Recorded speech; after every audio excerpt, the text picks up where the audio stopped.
नमस्कार भक्तजनों, आज हम आपको शिवरात्रि की पावन कथा सुनाने जा रहे हैं, जो कि हमें भक्ति, विश्वास, भगवान शिव की कृपा का महत्व सिखाती है। तो आइए हम आपको कथा सुनाते हैं, ध्यान से सुनिएगा। प्राचीन समय की बात है। एक जंगल में एक गरीब शिकारी रहता था। वह हर रोज शिकार करने जाता था, लेकिन एक दिन वह शिकार की तलाश में जंगल गया। पूरे दिन उसे कोई शिकार नहीं मिला। भूख प्यास से परेशान हो गया। फिर वह शाम के टाइम एक बेल के पेड़ पर चढ़ गया, क्योंकि नीचे जंगली जानवरों का डर था। उस बेल के पेड़ के नीचे शिवलिंग स्थापित था, लेकिन शिकारी को इसका कुछ ज्ञान ही नहीं था। ना उसने ध्यान दिया कि पेड़ के नीचे शिवलिंग स्थापित है। रात भर वह जागता रहा। जानवरों को भगाने के लिए वह बेल के पत्ते तोड़ तोड़ के नीचे फेंकता रहा।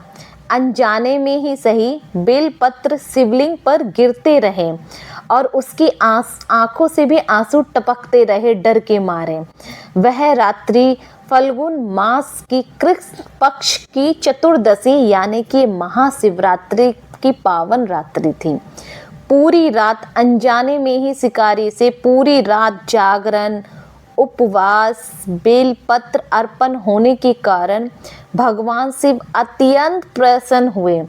वैसे भी हमारे भोले शंभुनाथ अपने भक्तों से बहुत जल्दी प्रसन्न हो जाते हैं, जो कि उनका सच्चे हृदय से उनका व्रत, उनका जागरण, उपवास या उनकी नियत अच्छी हो तो बहुत जल्दी प्रसन्न हो जाते हैं हमारे भोलेनाथ।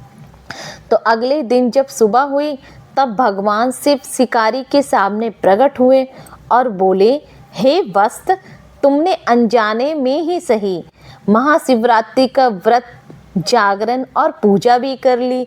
तुम्हारे सारे पाप नष्ट हो गए। भगवान शिव के दर्शन पाकर शिकारी का हृदय तो बिल्कुल ही बदल गया।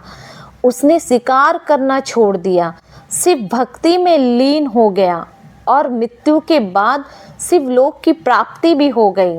तो इस कथा से हमें यह शिक्षा मिलती है कि सच्ची श्रद्धा और भक्ति से भगवान शिव प्रसन्न होते हैं, चाहे पूजा जानबूझकर की गई हो या अनजाने में ही सही।